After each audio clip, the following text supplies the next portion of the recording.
Mark sat alone in his quiet office when his phone began to ring, the name Eric glowing on the screen like a ghost from the past. His hand froze halfway, his chest tightening as memories returned like sharp flashes. A whole year had passed since Eric abandoned him, a full 12 months of silence that felt heavier than stone. When Mark finally answered, he heard that smooth, practiced voice from the old days. "Dad, it's me. I know it's been long." Mark breathed out slowly and replied, "A year, Eric. It's been a whole year." Eric spoke softly, almost rehearsed. "I'm sorry. I want to make things right. Please, let me see you." Mark leaned back in his chair, the leather creaking as he gripped the armrest and tried to keep his voice steady. "Make it right how?" he asked. Eric rushed to answer. "Dinner. Just us. Tomorrow night at Rose Garden Restaurant. Please, Dad, give me a chance." Mark stared out the window at the deep Phoenix sky, watching a hawk circle lazily in the bright February sun. Something inside him wanted to believe his son, but the ache of betrayal pulsed too strongly. "What time?" he finally asked. 7, Eric replied quickly. "I'll text the address." "Thank you, Dad. This means everything." Then the line went silent, leaving Mark alone with thoughts he didn't want. As Mark wrote the dinner time on a small notepad, his hand trembled slightly, though he tried to ignore it. The silence returned to the room like a slow wave, reminding him of what had happened 1 year earlier. It began with $50,000 missing from his company account, a number he couldn't ignore no matter how much he trusted his son. He remembered confronting Eric outside the Scottsdale house, the scorching sun pressing down like judgment. $50,000, Eric, he said quietly. "You took it." Eric didn't deny it, didn't apologize. Instead he snapped, "You never trusted me anyway." That day, Mark removed him from all business accounts, a decision that shattered what little bond was left between them. 6 months after that painful confrontation, Mark collapsed in his home office, the weight in his chest spreading down his arm like fire. The hospital kept him for 3 long days, and every nurse asked the same question. "Is someone coming to pick you up?" Mark forced a smile each time. "I'll call a taxi." But deep inside he knew the hospital had already contacted his emergency contact, his only son. The silence that followed was colder than the hospital room itself. Eric never called, never came, never asked if his father survived. And in that lonely moment, Mark realized his son was not waiting for reconciliation. He was waiting for an inheritance. After recovering, Mark acted quietly but firmly, meeting an estate attorney named Laura who specialized in protective trusts. She looked over his documents and said gently, "An irrevocable trust cannot be changed later. Once you sign, your son cannot touch these assets again." Mark nodded. "Good. That's exactly what I need." Instead of choosing Eric, he named Anna, Eric's ex-wife, as the sole beneficiary. Anna, who raised their little daughter alone after Eric abandoned them. Anna, who worked night shifts and still smiled for her child. When Mark revealed the decision to her, her eyes filled with tears. "I can't accept this," she whispered. But Mark smiled softly and said, "It's already done. Just take care of my granddaughter." That night, Mark stood in his bedroom, carefully choosing the clothes he would wear for the dinner. He laid a simple jacket on the chair and checked the small audio recorder he planned to carry. Arizona allowed one-party recording, and he needed proof of whatever Eric was planning. In the mirror, he studied his reflection, the lines around his eyes deeper than before, and the faint scar from his heart monitor still visible on his chest. "Tomorrow," he whispered to himself, "I find out the truth." He placed the jacket neatly aside and switched off the light, though sleep refused to come easily. The next evening, Mark arrived at Rose Garden Restaurant and immediately noticed something wrong. 3 unfamiliar cars sat near Eric's SUV, a silver Mercedes and a dark pickup truck with tinted windows. He said, "Just us," Mark muttered as he stepped out of his car and pressed record on the device hidden in his jacket. Inside, the hostess smiled kindly and said, "Mr. Collins, your party is waiting." She led him through the dim restaurant until he saw Eric sitting in a corner booth with 2 men. Mark paused, feeling the trap close around him like tightening ropes. Eric stood, spreading his arms as if welcoming an old friend, though his smile looked rehearsed. "Dad, thanks for coming. These are my partners, Howard and Cliff." Howard reached out for a handshake, his expensive watch gleaming under the lights, but Mark did not take his hand. "You said dinner." "Just us," Mark said quietly.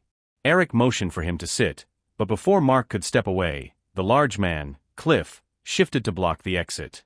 His silence spoke louder than words. The booth felt like a cage as Mark slowly sat, the leather cold against his back while danger settled into the air. A waiter arrived with menus, but Mark didn't touch his. Howard spoke first, smiling with calculated charm. "Your son says you're ready to step back. Retirement is wise, especially after your health scare."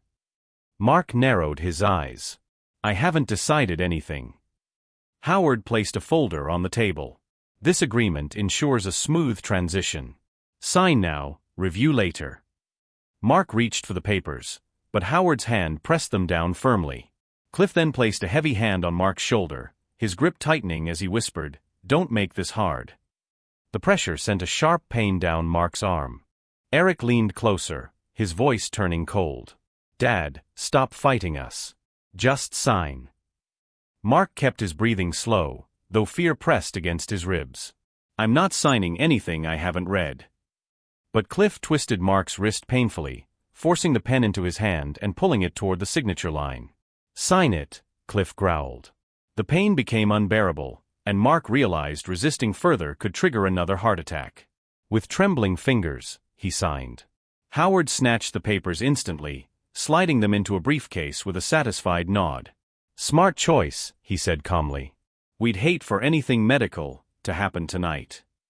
Cliff dragged Mark out of the booth like a captured prisoner, guiding him through the restaurant while keeping a brutal grip on his arm. No one intervened. Most diners pretended not to notice. Outside, the cold air struck Mark's face, and Cliff pulled his car door open, shoving him inside the passenger seat. Eric slid into the back with a satisfied smirk, speaking softly. "Forget my number, Dad. From now on, everything you built is mine." Mark stared ahead, breathing shakily, letting Eric believe he'd won. Deep inside, however, a small spark of calm rose, because Eric had forced him to sign something he no longer owned. The drive home was silent, streetlights sliding across Mark's face like passing ghosts. When they reached his driveway, Eric leaned in close, his voice dripping with triumph. "You're finished, old man. Don't ever try to interfere again." Mark stepped out of the car slowly, his body aching from the assault. He watched them drive away, their red taillights fading into the night. Inside his house, he finally removed the recorder from his pocket, the small device still warm. The red light blinked, confirming the entire encounter had been captured. Mark exhaled deeply. "Tomorrow," he whispered, "the real game begins." The next morning, Mark woke in his office chair, stiff and exhausted. His wrist had turned dark purple, the bruises shaped exactly like Cliff's fingers. He photographed it carefully, documenting every angle. He attempted to call Eric, but the call sent him straight to voicemail. "Coward," Mark muttered. As he sipped his first coffee of the day, his phone rang again. Tom, one of his longest-serving managers. "Mark, something happened," Tom said urgently. "Your son came in with 2 men. Claimed he owns the company.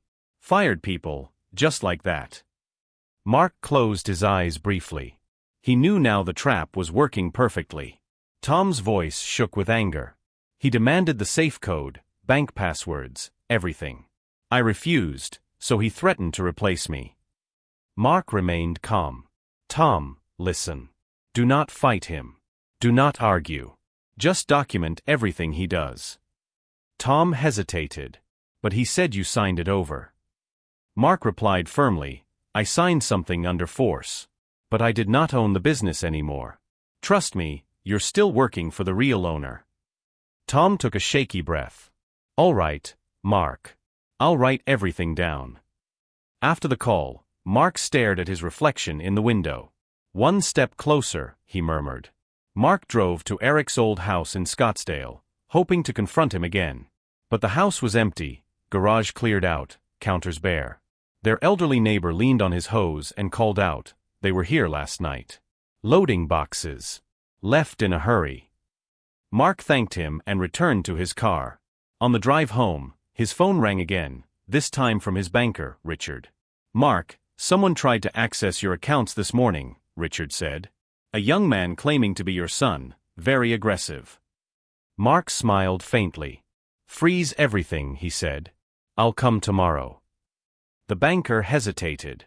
"Mark, what's going on?" Mark answered quietly, "A thief just found out the vault is empty."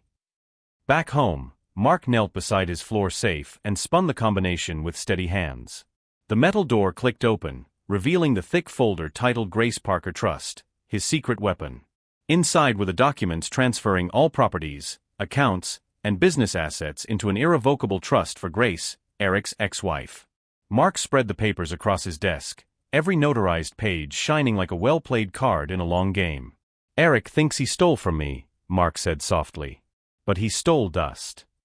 He called Grace immediately. "We need to meet tomorrow morning," he told her. "It's time you knew everything." The next morning, Grace arrived at a small coffee shop, still wearing her nurse scrubs and looking tired but alert. Mark spread the trust documents before her, watching her face as she read the beneficiary line again and again. "This says $63 million, Mark," she whispered. "Why me?" Mark looked at her gently. "Because you raised my granddaughter alone. Because you were good to my son even when he wasn't good to you. And because Eric has no right to inherit what he tried to destroy." Grace covered her mouth as tears welled. I don't know what to say." Mark whispered, "Just say you'll help me finish what he started." Grace wiped her tears and straightened. "Tell me what to do." Mark nodded. "First, the bank. After that, we let Eric make more mistakes. Every threat he makes, every employee he fires, every time he impersonates an owner, we record it all." Grace stared at the bruise on Mark's wrist. "He really hurt you," she whispered. "And he tried to hurt you too," Mark replied. "This isn't revenge, Grace. This is protection." She signed the acknowledgement of trust ownership, her hand steady now. "I'm in," she said firmly. "He won't get away with any of this." They went to the bank that afternoon, where Richard reviewed the documents slowly, carefully, and with widening eyes. He finally leaned back and said, "Miss Grace, you're the legal owner of every asset your ex-husband tried to take." Grace nodded firmly. "Then file the fraud complaint. Freeze whatever you must. Protect the accounts." Richard stood, shook both their hands, and said, "You came just in time. He tried to pull out $2 million this morning." Grace's eyes widened. "Then he's desperate," Mark said. "Desperate men make mistakes. And mistakes leave footprints." When they left the bank, the Arizona sun was sharp and blinding, but for the first time in months, Grace walked with her shoulders lifted. "What happens next?" she asked as they reached their cars. Mark answered quietly, "Next, we build the case. After that, justice." Grace paused before opening her door. "And if Eric doesn't stop?" Mark looked at her with tired, honest eyes. "Grace, your ex-husband has already destroyed himself. We're just documenting the fall." She nodded slowly. "All right. Then let's finish this." Together they drove away, unaware that the coming days would bring even darker moves from Eric, moves that would push the story toward its final reckoning. The next morning, while Mark was finishing his coffee, his phone rang again. Tom's voice came through filled with tension and disbelief. "Mark," he came back. "Eric came with those same 2 men." Mark stood slowly, gripping the counter for balance. "What did they do?" Tom exhaled shakily. "He fired 2 more people. Paula and Rick. Didn't even look at their faces. Just said, 'You're done.' And then he demanded all our passwords again." Mark closed his eyes. "Document everything, Tom. Dates, times, names. Don't fight him, just record him." Tom swallowed loudly. "This isn't Eric anymore, Mark. This is someone dangerous." Mark knew Tom was right. Eric wasn't acting alone, and he wasn't acting rationally. That afternoon, Eric called him again, this time with his voice already raised from the first second. Mark pressed record before answering. "Stop blocking me." Eric shouted. The bank froze everything. They said fraud. "What did you do?" Mark's tone stayed calm. "Nothing. They froze it because you tried to access accounts you don't own." Eric's voice broke into disbelief. "I do own them. You signed them over." Mark waited a moment, then said, "Eric, I didn't own them when you forced me to sign. You stole something that wasn't mine anymore. Silence filled the line like a growing shadow. What does that mean? Eric finally asked, breathless. Mark replied quietly, it means every move you've made is illegal. Every threat. Every firing. Every attempt to withdraw money. All of it. Eric's breathing grew louder. You gave my inheritance to her? Mark closed his eyes. Grace earned her place. You chose criminal partners over family. Eric slammed something hard. Mark heard the crash. This isn't over. Eric screamed before hanging up. Mark saved the recording and backed it up immediately. The evidence pile was growing like a mountain, and Eric didn't even realize he was helping build it. 2 days later, Mark met with Laura, the estate attorney, in her downtown office. She reviewed the restaurant documents against the trust records, shaking her head slowly. Mark, these men made a serious mistake. They forced you to sign property you no longer owned. Legally, this is impersonation of an owner, attempted theft and extortion. She slid her glasses higher. Let him keep going. The more he acts like the owner, the stronger the case. Mark nodded. We need enough to shut this down permanently. Laura folded her hands. You'll have it soon.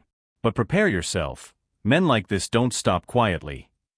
Later that evening, Mark sat alone in his living room when his phone rang again, this time an unknown number. When he answered, he heard a man trying to sound calm. Mr. Collins, let's settle this privately. Mark recognized the voice immediately. Howard.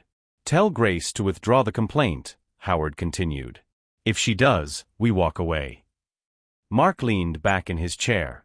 So you can try again later? Howard's tone hardened. You don't know who you're dealing with. Mark replied coldly, actually, I know exactly who I'm dealing with. And I'm recording this call. A long silence followed, then a furious click. Another nail in their coffin. The following week, while Mark was trimming hedges, the prosecutor finally called. Mr. Collins, we have enough. We're presenting your case to the grand jury tomorrow. Mark felt his knees weaken slightly from relief. Thank you, he whispered. What charges? The prosecutor replied firmly, fraud, extortion, impersonation, assault, conspiracy, and attempted theft. And your recordings? They are extremely strong evidence. Mark nodded silently as she continued. Expect indictments within days.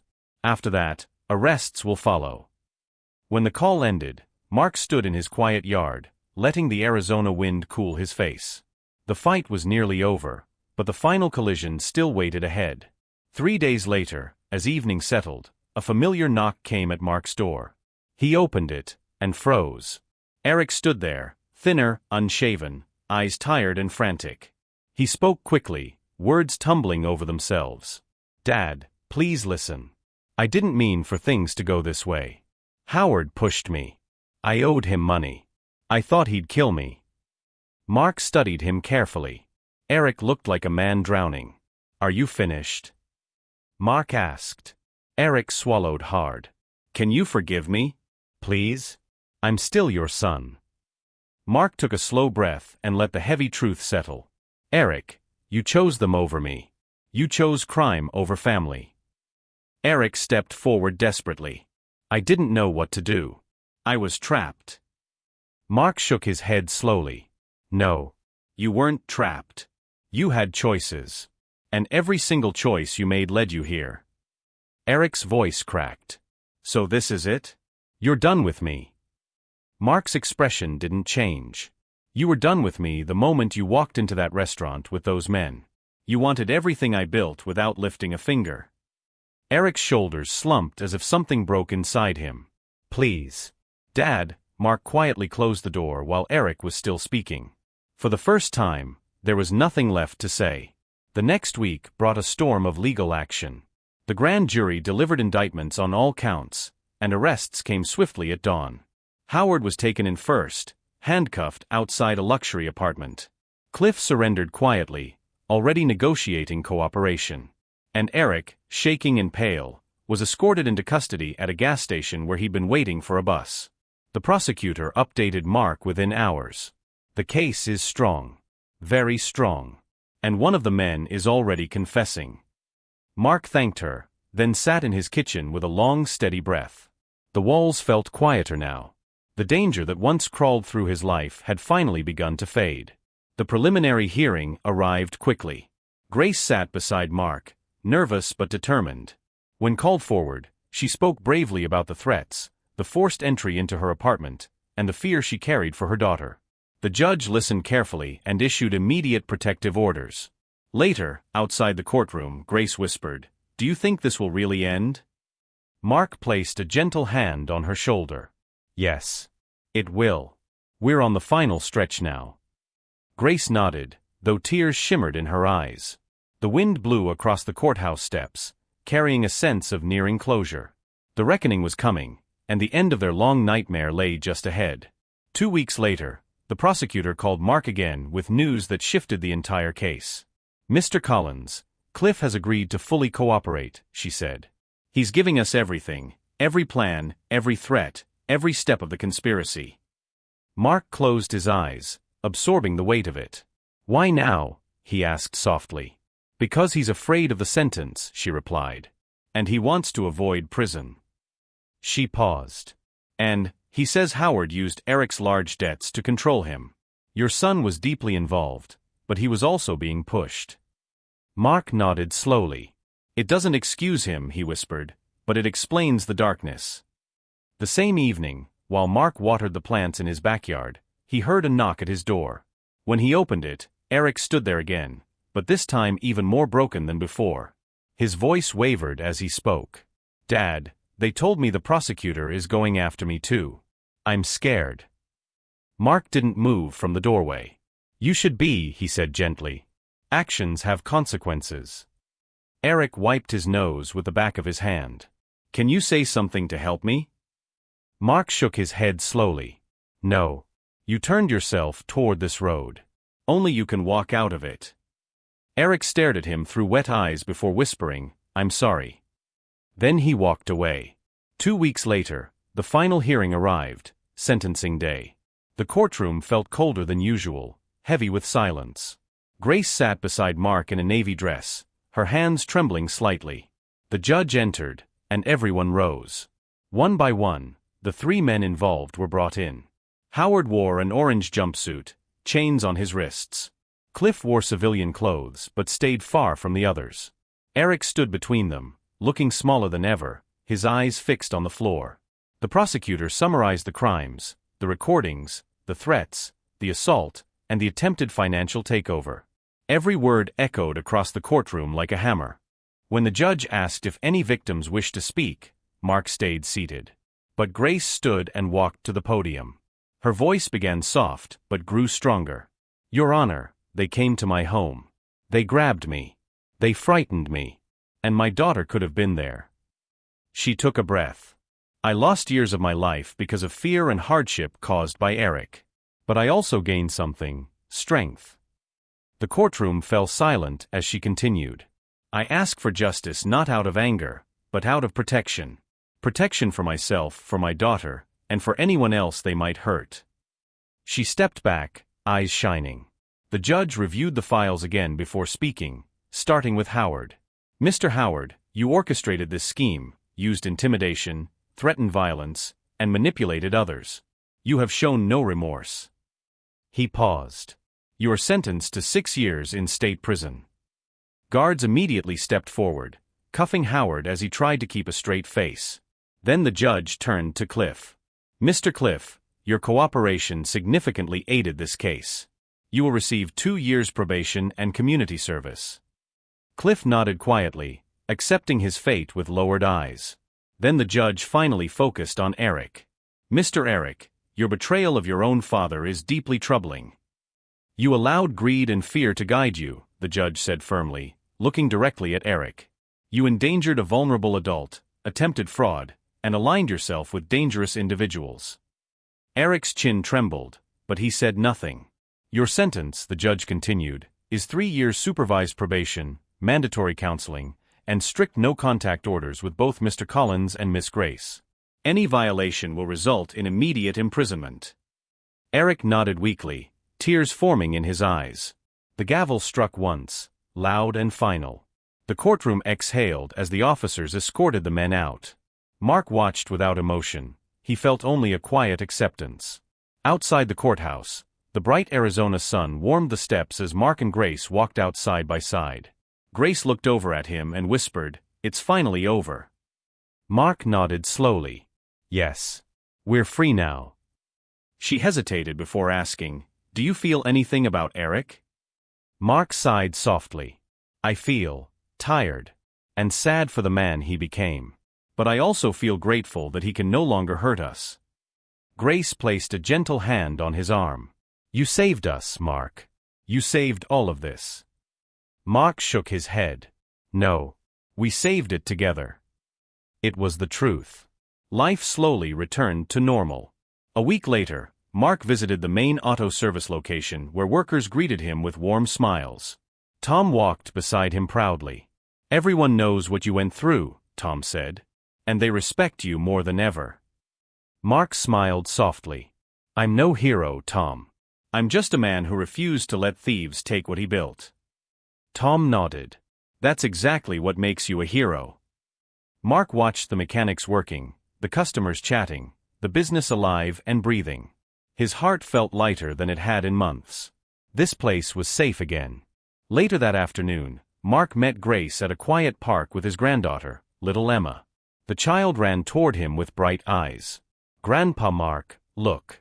A butterfly," she laughed. Mark lifted her gently and smiled as she waved at the sky. Grace watched them with gratitude. "She loves you," she said softly. Mark nodded. "She reminds me why I fought so hard." Grace sat beside him on the bench. "What happens next?"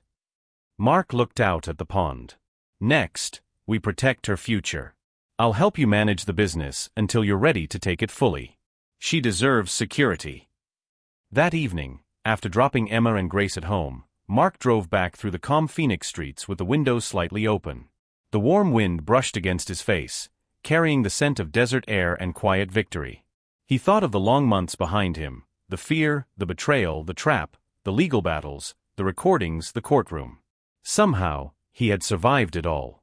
When he reached his driveway, he stepped out slowly and stared at his home, the place he once feared losing. He whispered to himself, "It's done."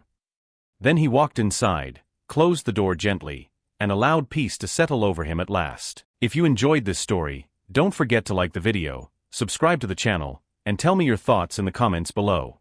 I love reading your reactions.